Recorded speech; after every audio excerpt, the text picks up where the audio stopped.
मैं Anmol Singh a vice president golf city plot 8 sector 75 Noida से। हम लोग अपनी सोसाइटी में 2010 से रह रहे हैं और लगभग 14 साल गुजर चुके हैं। आज भी अपनी ओसी रजिस्ट्री का इंतज़ार कर रहे हैं बड़ी बेसब्री से दिन रात। और मैं ये सवाल करना चाहता हूँ हमारी सरकार, शासन प्रशासन, सभी नेताओं से, मंत्रियों से कि हमारे इसमें क्या गलती रही है कि हमने सरकार पर, सरकारी तंत्र पर, नोएडा अथॉरिटी पर विश्वास करके कि इन्होंने एक सेक्टर में लैंड अलॉट करके सोसाइटी बनाने का जो अप्रूवल दिया बिल्डर को, उसके बाद हमारी रजिस्ट्री अथॉरिटी ने क्यों रोक रखी है। बिल्डर पर अगर कुछ बकाया है, बहुत बड़ा बकाया है, नंबर 1 डिफ़ॉल्टर है हमारा बिल्डर, दैट एवरीवन नोज़, तो वो बड़ा अमाउंट लगभग 1500 करोड़ की लगभग बैठता है, जिसका कई बार मीडिया में भी आया है। लगातार तो नहीं आता है, वो भी एक वजह पता नहीं, समझ नहीं आती क्या है, बट वजह क्यों रोका गया है और हमारे हक को क्यों मारा जा रहा है। हमारी रजिस्ट्री इतने समय से पेंडिंग है, हमें उस ड्यूज से क्या लेना देना है। अमिताभ कांत कमेटी जो सरकार ने गठित करी है, उसके प्रस्ताव आए, उसमें क्लियरली लिखा हुआ है कि रजिस्ट्री को बाध्य ना किया जाए पेंडिंग ड्यूज़ के साथ। तो मेरी एक ही डिमांड है, हमें 14 साल से जो हमारा रात दिन का इंतज़ार है उसको पूरा करा जाए। ये सरकार जो नींद सोई हुई है, हमारे आम नागरिकों के फंडामेंटल राइट्स की पूर्ति करे, हमें एक सुकून की नींद रात में आए, इसके लिए हमें कृपया मदद करें। धन्यवाद। मेरा नाम अखिलेश है, मैं सेक्टर 75 प्लॉट 8 का निवासी हूँ। तो जैसा भाई साहब ने कहा कि हमने अपनी पूरी गाड़ी कमाई बिल्डर को दे दी, अपना सारा पैसा दे दिया, बट अभी भी हम वांछित हैं अपने फ्लैट की रजिस्ट्री के लेके।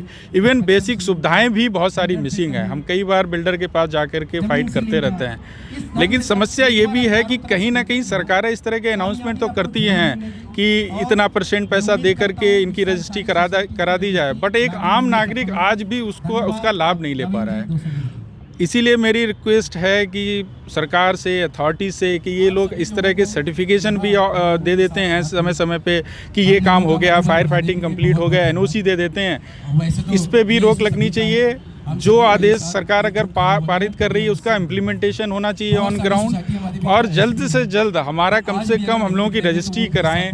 जो मूल सुविधाएं से हम वांछित हैं वो हमें समय पे मिले। यही मैं रिक्वेस्ट करता हूं आपके माध्यम से कि सरकार तक, सारी अथॉरिटी तक हमारी बात पहुंचे और हमें से जल्द हमारे फ्लैट रजिस्टर्ड हो। मैं अनुराग श्रीवास्तव गोल्फ सिटी प्लॉट 8 का निवासी हूं। जैसा भाई साहब ने भी बोला कि हमने अपनी गाड़ी कमाई का पैसा दिया था और ये अथॉरिटी की जिम्मेदारी थी कि जो बिल्डर को प्लॉट एलोकेट किया था वो उसको समय पे पूरा करता और सारी सुविधाएं देता, ओसीसी से रजिस्ट्री कराता। आज हमारी सोसाइटी को अलर्ट हुए 14 साल हो गए हैं, अभी ओसीसी से छोड़िए बिल्डर के पेंडिंग काम भी बहुत बकाया है, रजिस्ट्री तो दूर की बात है।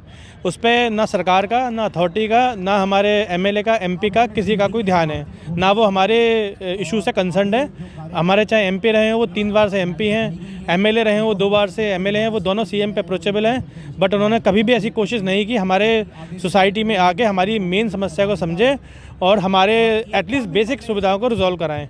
बिल्डर भी प्रशासन से साठगांठ होती है, पुलिस भी उनसे मिली होती है, चाहे मार्केट का मुद्दा हो, चाहे बेसमेंट में सीपेज की समस्या हो, हर जगह आपस में लोग मिले हुए हैं और कॉमन नागरिक की यहाँ पे कोई भी सुनवाई नहीं होती है। और पुलिस के दबाव में, प्रशासन के दबाव में हम कुछ नहीं कर पाते हैं। कुछ महीने पहले भी हमने यहीं इसी पार्क में एक कार रैली का प्रायोजन किया था, उसमें भी प्रशासन ने हमें रोक दिया था, अलाउ नहीं किया था, जबकि हम अपनी वाजिब हक के लिए लड़ रहे थे उस पर। मैं विकास वर्मा, मैं प्लॉट 8 गोल्फ सिटी का रेजिडेंट हूँ। जैसे मेरे दोस्तों और मित्रों ने बताया कि हम लोग पिछले 14 साल से इस प्रॉब्लम से ग्रस्त हैं। हमारी रजिस्ट्री ड्यू है, हमारे बेसिक जो कंस्ट्रक्शन होनी है वहाँ पे वो भी ड्यू है। कभी तो लगता है हम लोग शायद एक माफिया में रह रहे हैं, मतलब बिल्डर, सरकार और लोकल प्रशासन सब एक माफिया बन के एक दूसरे को शील्ड कर रहे हैं। अगर बिल्डर पैसे नहीं दे पा रहा है उसमें रेजिडेंट्स की गलती नहीं है। ये प्रशासन और गवर्नमेंट को चाहिए कि वो बिल्डर को उसके लिए पेनलाइज करे, ना कि रेजिडेंट्स को। तो हम इस प्लेटफॉर्म पे आए हैं, बार बार अलग प्लेटफॉर्म पे आने की कोशिश करते हैं, बट पुलिस हमें किसी न किसी कारणों से रोक देती है, कभी कोई धारा लगा के, कभी कुछ धारा लगा के। तो फाइनली हमको इस बड़े ही शांतिपूर्वक ढंग से इस प्लेटफॉर्म पे आके ये करना पड़ा।